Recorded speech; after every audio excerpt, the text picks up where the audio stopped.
Welcome to the Somatic Coaching Academy podcast. I'm Ani Anderson. And I'm Brian Trzaskos. Join us as we explore the science and art of trauma-sensitive somatic practices and tools. Strengthen your practice as a coach, therapist, or holistic professional. Master the art of motivating even the most challenging clients when you understand how to tap into and unlock your client's complete holistic intelligence. If you want to learn the most cutting-edge, research-supported skills for personal and professional mastery, you've come to the right place. Let's get this conversation started. Hi, and welcome to the Somatic Coaching Academy podcast. Brian, our book came out. It's out. Woohoo! Manifestation for Dummies. It launched. Out. That's right.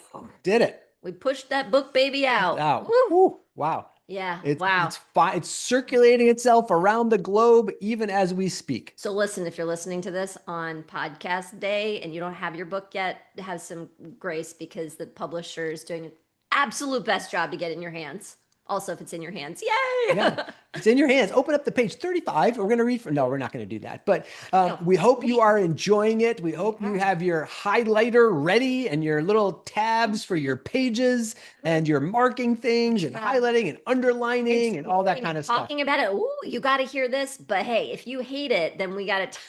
Yeah, if you hate it.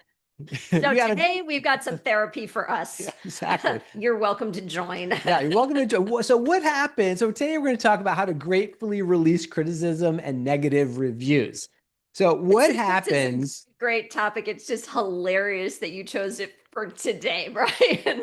Yeah. Did you do that on purpose? I kind of did that on purpose. Oh, okay. Yeah, it's kind of like, thinking through, what if we get some nasty reviews? Hey, speaking of reviews, we would love your honest review.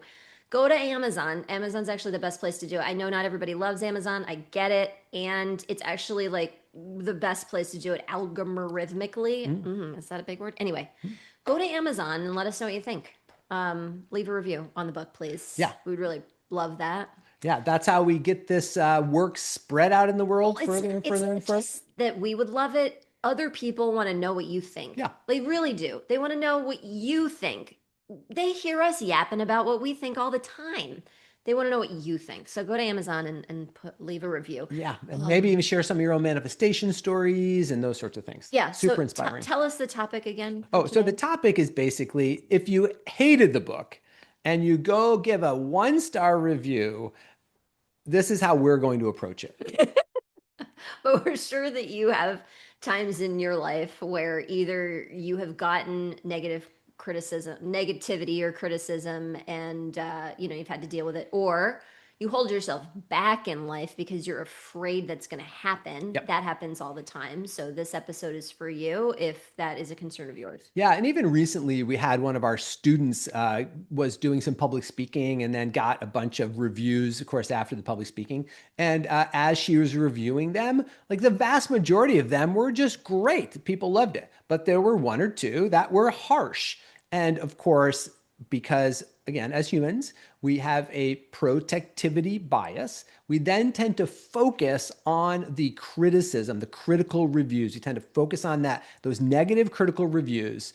And then we try to revamp everything we're doing based on the minority of reviews.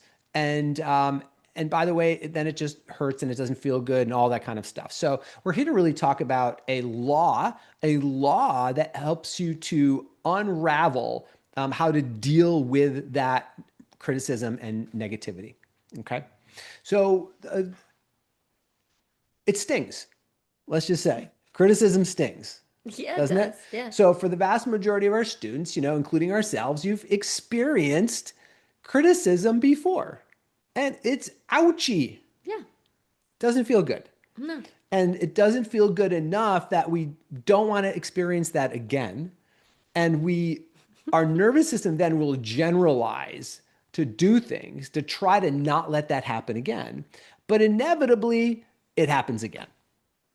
And then, especially if you keep putting yourself out there. Correct. Yeah. If you keep putting yourself out there. But again, to your point, this is one of the biggest things that keeps people back from growing, from What if? What yeah, if that happens? what if that happens, from expanding themselves, all the Oh, pain. yeah. And then other people who have larger platforms will tell you things like, you're going to get the haters. Like, there's going to be lots of haters. So keep going because you're going to get lots of haters. And I don't know about anybody else, but I hear that advice and I'm like, well, that gives me an extra reason not Not to do to it, right? do it because I don't want to deal with tons of haters. Yeah. But that's because that's what, again, people are telling you. So you're focusing on it, you're waiting for it, and then you're dealing with the haters. But here's the thing, we want to talk to you about the bell curve law, the law of the bell curve. Now, maybe even me just saying bell curve just like made you kind of feel sick to your stomach because you remember when you were in school That's right. and your teacher said, we grade according to the bell curve. And just because of that, then you realize, oh gosh, if you're kind of in the middle of the class kind of thing, and there's people that are really, really smart and whatever high achieving people, you know that they're going to gobble up the upper end of the bell curve, which means that you're going to just not get as good a grade because of the curve and blah, blah, blah, blah, Or blah. you could have gotten like a 98, but because of the curve, you got a 92 or Yeah, something something like that. like that. Like, So, damn. so let's just give the bell curve a chance here for a second. Okay. So just like, let's Yeah, just life is not high school. reorient to the bell curve because the bell curve is actually a law. How you, no matter where you look in your life, there will always be this bell curve. So if you're not familiar with the bell curve, I don't have a picture of the bell curve right here with me right now. It's okay. I think we can do this in our heads. It's We not can, that so complicated. look up the bell curve. And when you look at the bell curve, it kind of starts low and then goes up and then it comes down, I know goes it's back down this gonna time, sound crazy, but it's shaped like a bell. shaped like a bell. Now, what that tells us is that on one side of the bell curve, there's a minority. On the other side of the bell curve, there's a minority. And in the middle of the bell curve, there's a majority. So when we think about people and people that are listening to your message, whether it's a blog you're writing, whether it's a talk you're doing, whether it's at your family's Thanksgiving Day table, okay, wherever it is, you will always have a bell curve distribution of a small percentage of people that will love whatever you say. You will always have a small percentage of people that will hate whatever you say. And you will have a larger percentage of people in the middle who really won't care either way. They're more neutral. They're more neutral to it, right? And so, and that's the bell curve law. And that's true for anything, anywhere, any place, anytime, anywhere that works that way. So just know that that's just how it works. And so when you're giving a talk or when you're writing a book or when you're putting out a blog, whatever it is, and if it goes out to 1,000 people, then on one hand, you're going to have like the numbers vary a little bit between like 10 and 20% of people who are going to love it. You're going to have between 10 and 20% of people who are just going to hate it and just like have all kinds of bad things to say about it.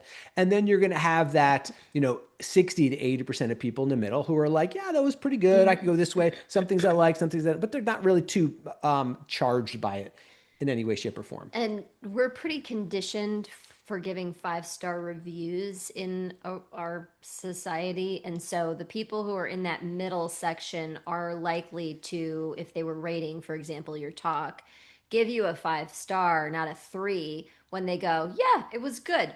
5 stars, right? So, like when you're reading feedback, a lot of times that's the kind of thing that happens. Yes, you will see the 3 stars, 3-star reviews and stuff, but the way that I've noticed that it shows up kind of on that 5 scale rating system is generally when people are like, it was good, they'll give it 5 stars. It was good.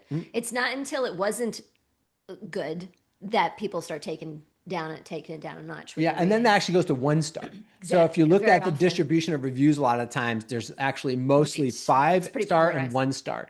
And also because those are the people who feel emotionally charged by the book. Either they loved it or they hated it. So they're the ones going to say something about it. Right. So you see that this polarized distribution of how the bell curve kind of works and operates. But here's the thing, it's going to work like that no No matter matter what. what.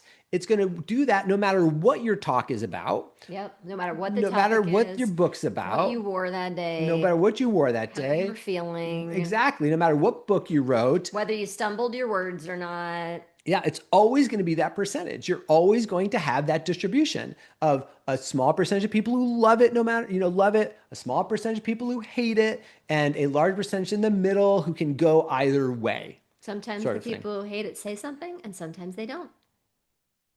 I was teaching my very first Qigong class after Brian and I got certified in Qigong many years ago at our wellness center. And I had, I don't know, We 15, had 10 people in the was class. it I 10? remember this vividly. We had Okay. 10 people in the class. We had 10 people in the class then, and we had the chairs. So we had chairs set up. So we had chairs set up. I had the chair at the front of the room teaching.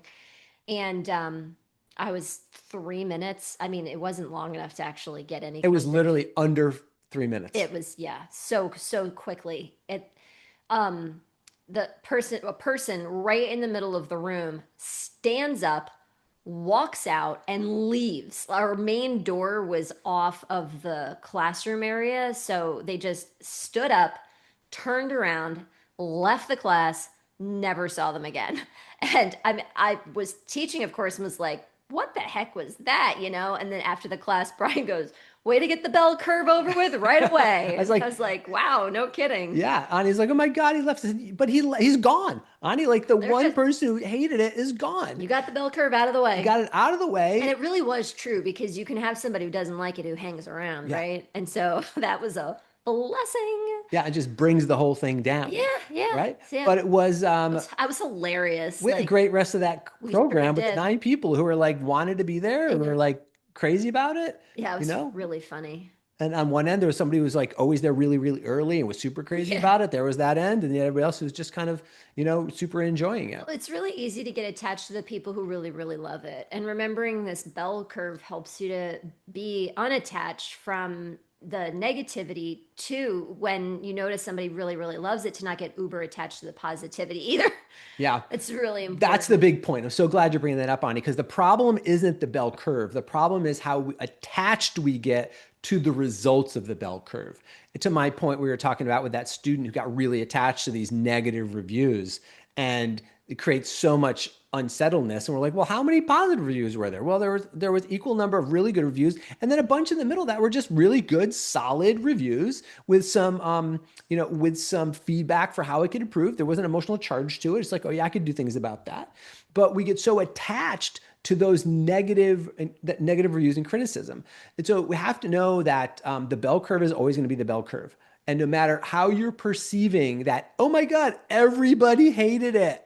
We get like everybody hated You it. gotta And it watch was it with that, 10% yeah. of people who had a problem with it, but that's going to happen no matter what. Yeah, you gotta watch it with the exaggerations, by the way. I'm awesome at those, Yeah. but I'm just calling myself out. But like, yeah, you gotta But watch it with the exaggerations. if It you're was literally one or two people.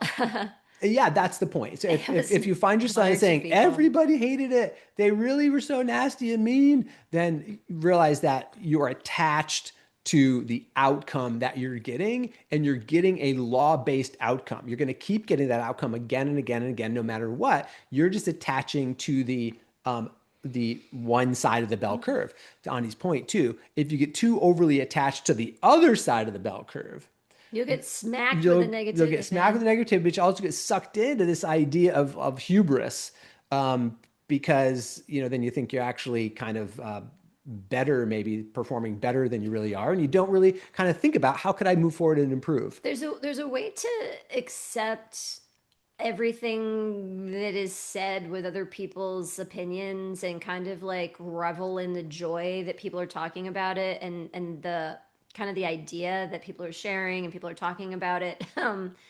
But when you get wrapped up in that positive end, it is my experience because I have done this so many times that you get extra smacked by the end you don't like.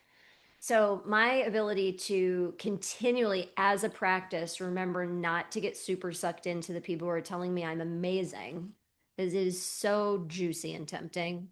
But to rather like feel a more centered approach to that and appreciate, but not get caught up in their perception, really helps to help me navigate not getting my butt kicked by negative criticism. Yeah, for sure. Now, here's another little tip about navigating negative criticism. And I'm not sure this tip's going to feel good, but it will help you if you're on a growth path and you really want to learn from the criticism side of things, is recognize Truth that bomb. the criticism that hurts most is the things that you are saying about yourself internally and maybe not saying to anybody else. Totally. Oh, because it feels so revealing to Feels so true. it feels so true and revealing to have somebody Mm-hmm. say something out loud that you say in your head, and then you're like, oh my God, that's true. And now other people know. Other people see it. So it's really like almost like a little humiliation kind of thing happens Yeah. because you feel like you've been exposed Yeah. because you've been saying these things to yourself anyway, internally. And it might be, you might be saying them to yourselves kind of below your level of consciousness too. Mhm. That might not be something that is always kind of on repeat, the broken record playing, but it could be just a little low. And then you get criticism and it really feels like it really stings. You believe that that is true about you. Right. That's why it stings so So, much. exactly. The charge tells you that that's what's going on in there. Yeah. Right. Also, you got to know that people judge. Well, we think people judge based on how we judge other people, but everybody judges differently. And people are judging us based on the voices in their head and Yes. how they feel about themselves. Correct. So, congratulations, you now have a shared experience of something that you don't want to feel about yourself with the person who was talking about them, even though they thought they were talking about you. Good point. Good point. Right. They're just simply, they're projecting. They're They're projecting. projecting onto you. Also, yes, 100%. And I think it's important to like hold both truths at one time with this, because I think it can be a little bit bypassy to be like, you're projecting. Okay, yeah, but also it's stung for a reason. It's going on in Correct. you. Yep. So take a pause and somatically work with that, and do your own work around it, because if you don't do that, it's just going to come up again, and also then we're just projecting. So Yeah, yeah, absolutely. And so so that little truth bomb, you can work with that one too. And here's the kind of the exclamation point that we really want you to remember and take away from this is that you're going to get some feedback. And then oftentimes you get feedback and then you make changes based on the feedback. And oftentimes we make changes based on the feedback that is that negative critical feedback. We're like, I didn't like this. I didn't like that. And you're like, oh, I got to change that. I got to change this. I got to do that different. I got to do that different sort of thing. And then we make those changes and then we go back out and we do the talk again or the presentation again or whatever again. And guess what? We get the bell curve again back anyway. It's just now you have different people that don't like it. Even if the people that didn't like you before are now in the like it camp because you changed everything in order for them, now you have other people that don't like it. Because when you never focus escaping on the it. margins of what people really like or what they don't like, what you do is you disenfranchise everybody else in the middle. And so the more you try to please the polarizations, the more you actually polarize people. And the less you have people in the middle who are just really solid and really satisfied. They might not be over the moon, but they're really satisfied with what you are presenting. To Ani's point, if you feel good about it, you're going to give it a 5, Yeah. right? Those people are just really Yeah. satisfied, those people in the middle sort of thing, if you're really serving them well. So here's the deal. No matter what you do, no matter, you can keep changing what you're doing. And by the way, all the changes you're making might not feel like they are really representative of you. You're Right. changing them to please other people, right? Exactly. You're doing the changes to please other people. You're not doing the changes because it's an expression of who you are. And part of the work we do here at the Somatic Coaching Academy is to help people live in the fullest expression of themselves, Right. live in their core purpose, help people to re embody and express the real purpose that they are on this earth. So this doesn't mean that you're never going to take feedback. One of the things that we do is when we get feedback, and I'll just use a negative comment as an example, we go, okay, so what truth does that have for us in how we have been doing things and experiencing them? Is there something that we feel like we could tweak for us, not for that person, but to really help to hone in for us? We're not trying to please the other person. We're trying to bring excellence to our processes when it is in alignment with us. Mm. And when we've done that, we've really made some really powerful tweaks to our own system to create more excellence in the things that we do. We will not take feedback and then just change it because somebody else said we should so that we please them. Correct. Yeah. Now, if we do harm to someone, something like that, then we definitely take that kind of feedback seriously and then approach it in a way where we remediate whatever's going on. Yep. But what we're talking about here is doing a talk, doing a book, and a lot of that stuff is just a one-way delivery. And so the way people are reading it, they're reading it through their lens. Right. They don't like it. They tell you they don't like it. And then to Ani's point, you can take that feedback however you want to take it. But the point is that whether you are being your best self, and by best, I mean your most authentic self, whether you are being your most authentic self or you are being someone that other people want you to be, either way, you're going to get the same bell curve distribution. Okay. Trying to be what other people want you to be, that's an illusion that I'm going to get more people to like me because I'm being what they want me to be. You're still going to get the same bell curve distribution. So you might well be you. You might as well be you. Because you're going to get the same distribution again, but then at least you're being you. But then you're going to have to step over that hurdle of being you is vulnerable. And criticism, again, will sting more when you're being you rather than when you're trying to be someone else. When you're trying to be someone else, then the criticism doesn't sting as much because it's not true to you. So that's why a lot of people follow the path of doing things that other people want them to do because it's safer and it doesn't sting as much. But the brave, courageous, authentic path to purpose and really what I think joy in the world is to have the courage to be yourself, be your most authentic self. And bell curve is going to show up. Now, sometimes when you make that transition, if you've spent your whole life pleasing other people and you're making the transition into like your highest self and your authentic self, here's the thing. You're going to still get the same bell curve distribution of people, but the people themselves are going to change. Right? So the people are going to reorganize themselves. And this goes back to that idea of attachment. If the more attached you are to keeping certain people in certain parts of the bell curve, the harder it's going to be for you to step into your most authentic self. Oh, that's so good. Right? So true. So That's so true. Realize the percentages are going to be the same no matter what. Yep. But once you make the courageous shift into your authentic self, and you commit to being your authentic self, then people stabilize in those places and you won't change that again because you're being your most authentic self, living your truest purpose, doing your truest, most meaningful work in the world. And there's like no life better than that. That's just an amazing way to be in the world. Yeah, that feels better. Yeah. It feels better. Yeah. I mean, we're always going to have pain of some kind navigating life, these kinds of ways to understand the laws and how our bodies and nervous systems work to help us be in a more spacious and comfortable place in the world, I think is so valuable. Great conversation, Brian. Really appreciate this topic. I love talking about it. Listeners, I hope you're getting a lot out of it. Yeah. Let us know your takeaways in the comments. And also, please do go over to Amazon and leave a book review for Manifestation for Dummies when you have read some of it. And we'll encourage you to do that, even if you haven't finished the whole book, because it's a reference book. It's not meant necessarily to digest the whole thing before you leave a review. So if you've read a chapter or a part or whatever, go ahead and leave a review about it. And then if you read more and you want to leave another review too, you can. Thanks so much for listening, and thanks, Brian, for a great topic. Yeah, thanks so much, everybody. Appreciate you being here. And Ani, thank you for being here too. Oh, well, thank you. Yeah, thanks.